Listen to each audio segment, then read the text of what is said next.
Como que funciona o leilão de imóveis? É isso que nós vamos aprender no vídeo de hoje. E eu tenho certeza que até o final desse vídeo vai ficar bem esclarecido para você. O mundo de leilões de imóveis, a gente pode dividir ele basicamente em duas grandes partes. A gente tem os leilões que são extrajudiciais e os leilões que são judiciais. O nome já dá uma certa indicação da diferença entre esses dois grandes mundos. O leilão judicial significa que tem um juiz por trás daquele processo. Então você precisa acessar o processo desse leilão e lá vai estar referido qual que é o juiz, qual que é a vara e do que se trata aquele leilão. Por ter um juiz envolvido para esses leilões, você só consegue participar com a ajuda de um advogado. São leilões que têm boas oportunidades, por exemplo, geralmente leilões trabalhistas dão desconto de 50%, mas tem essa burocracia de você precisar de um advogado e, além disso, o tempo que pode desenrolar esse processo de arrematação até você de fato conseguir a escrituração do imóvel vai demorar um pouco dependendo da vara e daquele juiz que está tocando o processo. Mas exatamente por essas características que muitas pessoas deixam de participar, então tem a oportunidade de ser menos concorrido. E do outro lado, fora dos leilões judiciais, nós temos o extrajudicial. Como o nome já sugere, é extrajuiz. Isso significa que não tem um juiz envolvido. E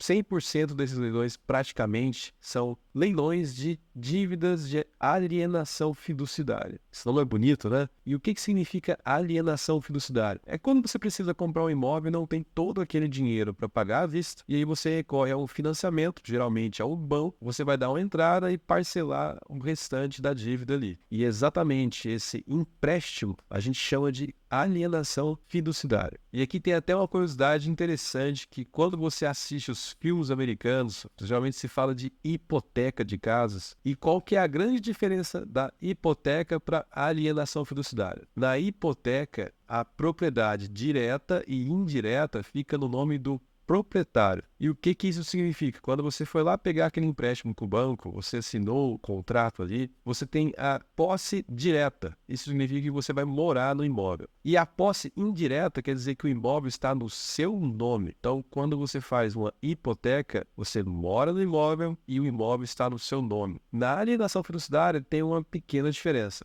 Você tem a posse direta, você também mora no imóvel, mas o imóvel não está no seu nome, está no nome do banco. E todo leilão extrajudicial gira em torno dessa alienação fiduciária. Então, basicamente, quando você vai lá e faz o contrato com o banco, no próprio contrato tem as regras que vão estabelecer aquela relação sua com o banco. E dentre essas regras, a maior parte dos bancos trabalha da seguinte forma: se você deixar de pagar 3 parcelas, o banco vai te notificar. E essa notificação, você tem 15 dias para sanar essa dívida do não pagamento das 3 parcelas. Depois desse período, o banco, como ele tem a posse indireta do imóvel, ele pode simplesmente averbar na matrícula uma escrituração que nós chamamos de consolidação da propriedade e, a partir daquele momento, segue o rito do leilão extrajudicial. Depois que está consolidada a propriedade na matrícula, como você não tem a posse indireta do imóvel, o banco ele vai seguir algumas regras, algumas etapas, que é exatamente a etapa do leilão. E aqui vem uma parte interessantíssima, porque antes de participar desse mundo dos leilões, na minha cabeça eu achava que o leilão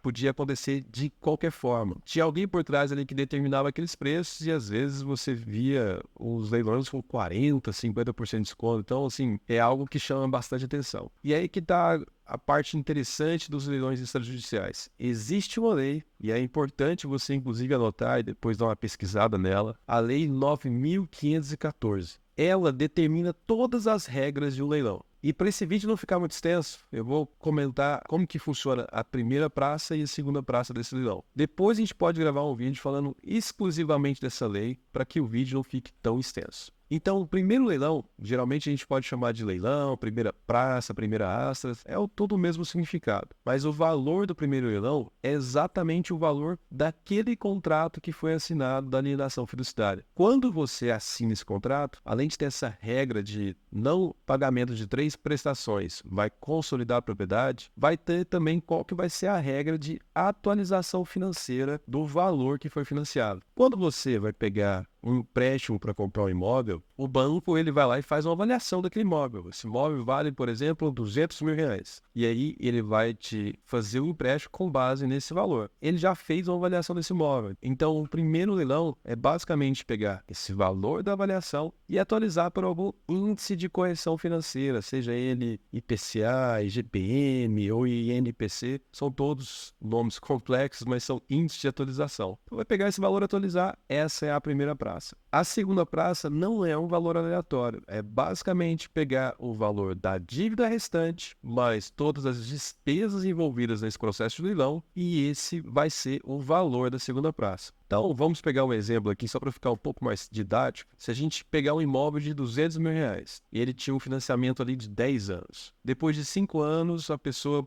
ela deixou de pagar 3 parcelas, foi consolidada a propriedade, esse imóvel vai para o leilão. Então, vamos desconsiderar a atualização financeira desses R$ 200.000. Ou seja, depois de 5 anos, continuou valendo R$ 200.000. A gente sabe que no mundo real não é assim, mas vamos supor que a dívida desse imóvel então esteja na metade, seja R$ 100.000. Então, a segunda praça seria exatamente os R$ 100.000, o saldo devedor, acrescentado a mais algumas pequenas despesas do próprio leilão. Então é assim que funciona um leilão extrajudicial. E por ter uma lei por trás, com vários artigos explicando detalhadamente qual que é o passo a passo de um leilão, traz uma segurança muito interessante para quem está querendo arrematar. E quem que vai fazer o leilão no final das contas? São leiloeiros oficiais. Inclusive, uma das coisas que você precisa fazer antes de começar a fazer suas arrematações é verificar se o leiloeiro que está fazendo aquele leilão, se ele está cadastrado na junta comercial do estado que ele participa. E é muito simples, você digita junta comercial, leiloeiro, vai estar lá uma lista de todos os nomes, é verificar se esse leiloeiro que está no leilão, ele está cadastrado nessa junta comercial. E a gente sabe que hoje em dia, nesse mundo que a gente vive, tem bastante tipos de golpes ou sites poucos confiáveis. Então, uma forma de você ter certeza se aquele leilão é falso ou verdadeiro é primeiro verificando o leiloeiro. Então, pessoal, a minha ideia é gravar alguns vídeos explicando para vocês sobre leilão de imóveis. Essa é uma forma que eu entendo que é inteligente para você conseguir fazer uma compra mais barata de imóveis, e investir em imóveis também é um tipo de investimento de diversificação. Eu espero que vocês tenham gostado de mais esse vídeo. Deixe aquele like que nos ajuda bastante e nos vemos no próximo.